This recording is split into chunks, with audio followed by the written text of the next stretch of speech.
এই শোনো না, আজ ওই রেসিপিটা করে খাওয়াবে? কোন রেসিপি? কি যেন একটা বলে, ঘোষগুনি।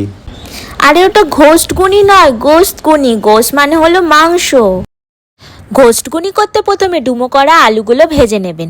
এরপর নেড়ে চেড়ে তুলে নিয়ে দুটো শুকনো লঙ্কা দিয়ে হালকা করে ফ্রাই করে নেবেন। কোনো রকম বাটা মশলা ছাড়াই তৈরি করে নিন এই সুস্বাদু মাটন ঘোস্টগুনি। এরপর আদা কোচানো, রসুন কোচানো ও মাটন দিয়ে ভালো করে উল্টে পাল্টে কষিয়ে নেবেন। এরপর অর্ধেক ফ্রাই করার পরে অল্প অল্প করে জল দিয়ে আরও একবার কষিয়ে নেবেন। কষানো হয়ে গেলে সমস্ত কষানো মাংসগুলো প্রেসারে তুলে নেবেন। এরপর পরিমাণ মতো নুন দিয়ে ঢাকনা বন্ধ করে 12টা সিটি দিয়ে নেবেন। এরপর প্রেসারে ঢাকা খুলে একটি কোচানো পেঁয়াজ, একটি টমেটো, ধনেপাতা কোচানো ও ফ্রাই করা আলুগুলো দিয়ে দেবেন। এরপর হাতা দিয়ে উল্টে পাল্টে নেড়ে নেবেন।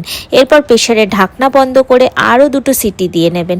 দেন রেডি হয়ে গেল আমাদের সুস্বাদু মাটন ঘোস্টগুনি।